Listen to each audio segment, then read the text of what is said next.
video is going to be about when and how you should implement a 3PL into your business, as well as discuss a few of the other options you have if 3PL is even right for you, and so on and so forth. So without further ado, let's just get right into the definition of what a 3PL even is. 3PL stands for third-party logistics provider.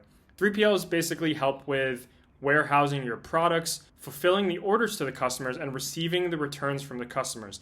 So right now, if you're not using a 3PL, what you're probably doing is you're intaking the products into your home. The UPS or the DHL or the FedEx guy drops it off at your home. You take the box into your garage, living room, basement. You unbox it, you have all your products, and then when the customer orders, you get your own shipping supplies and you pack it. Then you bring it to the post office and you send it to your customers. 3PLs will mitigate all of that time that you are spending doing that for your customers. You're basically handing it off and delegating that entire process to them. So how much does a 3PL cost? There's a few fees. Some are fixed, some are variable depending on how many packages you're shipping per month. For receiving fees, that means for every time that you receive a box from your manufacturer, they have to spend the time to intake that box, open it, QC it or QA it to make sure that it's not messed up. And then they will literally sort it into their bins inside their warehouse, which takes time, so they have to charge for that. Storage fees is pretty much exactly what it states. 3PLs have a warehouse that they have to pay rent for, so they have to pass along some of those costs to you. So if you're using a certain amount of space within their warehouse, if you only have 30 boxes, they might charge you 500. If you're anything like me, in my 3PL, I have like 200, 300, 400 boxes. I'm paying over $2,000 for storage fees. So keep that in mind when you're thinking about using a 3PL. And then thirdly, they have pick and pack fees. This is where the majority of your spend with your 3PL is going to come from. So if you do 1,000 orders in a month with your 3PL, then they're going to charge between $2 and $3 per order. And usually they even charge like 25 cents, 50 cents, 75 cents to add other items into the order. So for example, if you had a 2-item order, they would charge say $2 flat for the initial order, and then to throw more items into that package will be another 50 cents. So you're looking at, for 3 or 4 or 5 item orders, $3 or $4 just to do that picking and packing, and then they can ship it out using USPS or FedEx or UPS. And last but not least, returns processing fees. When your customers do not like the item or it doesn't fit or there's something wrong with the package or the item, they have to send it back to the warehouse. The 3PL usually charges around 50 cents to $1 just to intake the return, because that is time they have to take to receive it, inspect it, make sure that it hasn't been worn or dirtied, muddied, whatever it is. And then they can put that back into your little storage spot so that they can use it to fulfill again, and you're not just wasting the piece. So the question is, when should you actually use a 3PL? This is a very common question. I get this a lot. So I do have a framework for 3PL usage that we'll go over in this module, and when it makes sense or doesn't make sense to use a 3PL. The framework essentially consists of stages, so we'll go over that right now. The stages of fulfillment. Stage 1 is, your DIY. You're doing it yourself.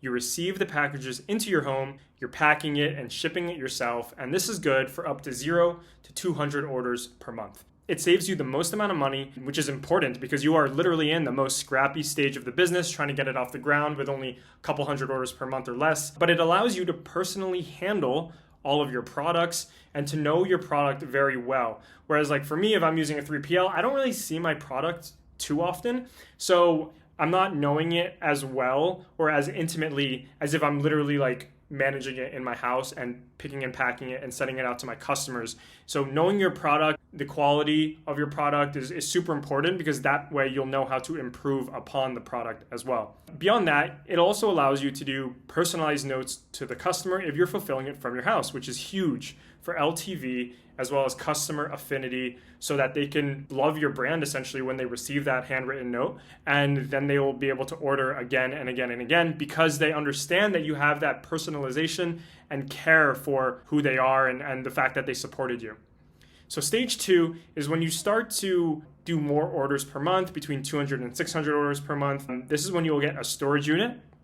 You can do it yourself if you want, but you can probably also get an employee. You can get an employee at this stage, because then the employee can go fulfill in the storage unit without you going there. Whereas like if it's in your home, then you're not, if you're out to dinner, the employee is probably not going to just let themselves into your house and fulfill for you. So that's what the storage unit in stage 2 allows you to do. It allows you to have an employee who can go to the location and fulfill without you actually being there as well. This is what I call like scrappy delegation. So in stage 1, you're being super scrappy yourself and you're just doing it yourself. But here you actually have a little bit of a structure. You have a little bit of a work-life balance. And so for 200 to 600 orders a month, you can do this if you want. To go over what the costing will be is about, depending on where you live, $200 to $400 per month for storage. If you're in the middle of the country, maybe not in LA or not in New York or something like this, then you're probably only going to have to pay $100. You can check with you can go on Google and type in storage units for rent. You can probably see what your average cost is. But here in LA, we have to pay like $400, $500, $600 a month for storage, which is kind of crazy, but it's totally worth it to get all the product out of your house.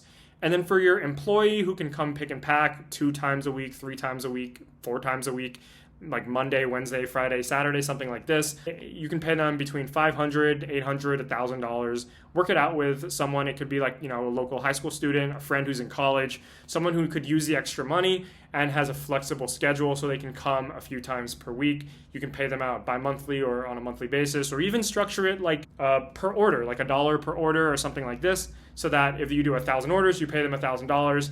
That's fair to me. So in total, it'll be about $700 to $1,200 a month for this stage 2. The positive is that it lets you move inventory out of your living room, which is great. So then your home is your home, and it also frees up your valuable time to focus on marketing and scaling the business. And then you'll have an employee, friend, college student, whoever it is, family member, go to the storage unit and fulfill for you. So it's basically the combination of being a cheaper option than a 3PL, but it also allows you to have added lifestyle and time benefits. So stage 3, this is where you are starting to do more volume. You can finally afford to use a 3PL. At 600 plus orders per month, using a 3PL absolutely makes sense. At 600 orders per month, you'll have the necessary volume to make the 3PL worth it. This much inventory and orders for 600 orders a month starts to get super hectic in the storage unit, and especially gets hectic in your living room. But be careful, because you don't want to use a 3PL just because you hit 600 orders in a single month. There are fixed costs associated with the 3PL, like the storage fees and stuff, which might be $1,000 a month. So if you hit 600 orders in a single month, but you don't drop again for like 3-4 months, then you're going to be paying that $500, $1,000 a month for no reason while you're waiting for your next drop. So essentially, just don't waste money in this scenario. Make sure you're hitting 500, 600 orders per month for at least 2 to 3 months in a row, sustainably, to confirm consistent volume. And stage 4, which is completely optional, is when you can move back into an office/warehouse hybrid. I would personally only do this at 1,000 orders, 1,200 orders, 1,500 orders per month. You have the option to take fulfillment back in-house. And this is both a marketing decision and a lifestyle decision.